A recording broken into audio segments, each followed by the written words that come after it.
ایک جرمن خاتون جو صرف چند دنوں کے لیے پاکستان آئی تھی، لیکن انہیں خود بھی اندازہ نہیں تھا کہ یہ مختصر سفر ان کی پوری زندگی بدل دے گا۔ وہ پیدا تو جرمن میں ہوئی، لیکن بیٹی پاکستان کی بن گئی۔ انہوں نے اپنی زندگی کے 50 سال سے زیادہ پاکستان کی غریب اور بیمار لوگوں کے نام کر دیے۔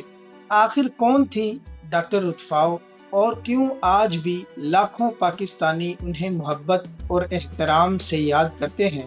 السلام علیکم دوستو، آج ہم بات کریں گے ڈاکٹر رتفاؤ کی، ایک ایسی خاتون جنہیں پاکستان کی تاریخ کی عظیم ترین انسان دوست شخصیات میں شمار کیا جاتا ہے۔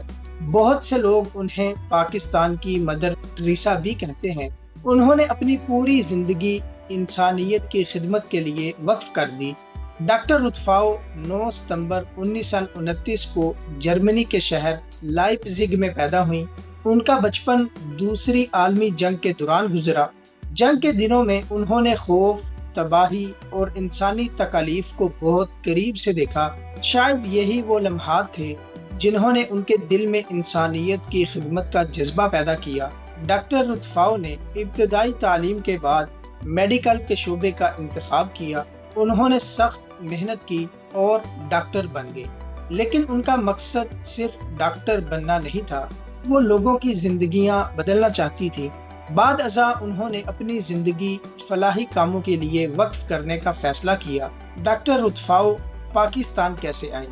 سن 1960 میں ڈاکٹر رتفاؤ کو بھارت جانا تھا، لیکن راستے میں انہیں کراچی میں چند دن رکنا پڑا اور اس کی وجہ ویزا نہ ملنا بتائی جاتی ہے، اور یہی چند دن تاریخ بدلنے والے ثابت ہوئے۔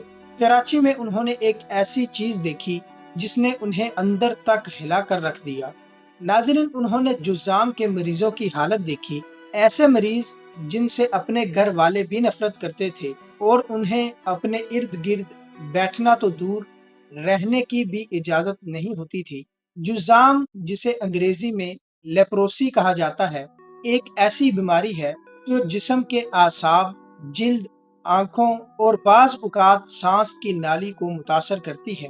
ماضی میں لوگ اس بیماری سے بہت خوف زدہ تھے۔ بہت سے مریضوں کو معاشرے سے الگ کر دیا جاتا تھا۔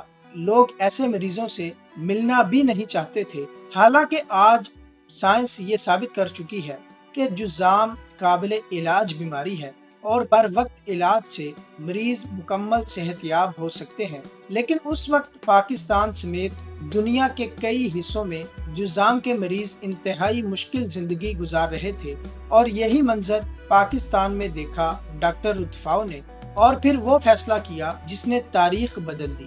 انہوں نے ایسے لوگ دیکھے جنہیں بیماری سے زیادہ معاشرے کی بے رخی نے تکلیف دی۔ انہوں نے بھارت جانے کا منصوبہ کینسل کر کے پاکستان میں رہنے کا فیصلہ کر لیا۔ یہ صرف ایک فیصلہ نہیں تھا، یہ لاکھوں انسانوں کی زندگیاں بدلنے کی شروعات تھی۔ ناظرین، ڈاکٹر رتفاؤ کی جدوجہد کا آغاز۔ ابتدائی دن آسان نہیں تھے، نہ مناسب ہاسپٹل تھے، نہ دوائیاں آسانی سے دستیاب تھیں، اور نہ ہی مالی وسائل موجود تھے، لیکن ڈاکٹر رتفاؤ نے ہمت نہیں ہاری۔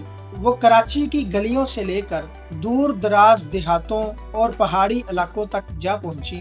وہ مریضوں کے پاس خود جاتی، ان کا علاج کرتی اور ان کی حوصلہ افزائی بھی کرتی۔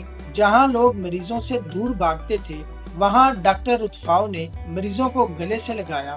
ڈاکٹر رتفاؤ نے ہمت نہیں ہاری، بلکہ اس خدمت کے سفر کو صرف کراچی تک محدود نہیں رکھا، بلکہ پورے پاکستان تک پھیلایا۔ انہوں نے مختلف شہروں میں علاج کے مراکز قائم کیے، ہزاروں مریضوں تک دوائیاں پہنچائیں اور طبی سہولیات فراہم کی۔ انہوں نے صرف بیماری کا علاج نہیں کیا، بلکہ لوگوں کی سوچ بدلی۔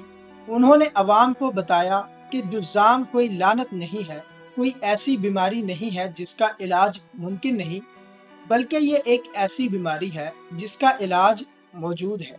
ناظرین، ڈاکٹر رتفاؤ کی عالمی سطح پر کامیابیوں کی اگر بات کی جائے، دنیا بھر نے کیا ہے، اور اسی سلسلے میں ان کو جو ایوارڈ اور جو اعزازات ملے ہیں، میں چاہوں گی ایک لمبی فہرست ہے لیکن کچھ میں بتاتی چلوں کہ ان کو 1968 میں the order of the cross Germany ملا ہے، 1969 میں ستارہ قائد اعظم ملا، 1979 میں ہلال امتیاز ملا،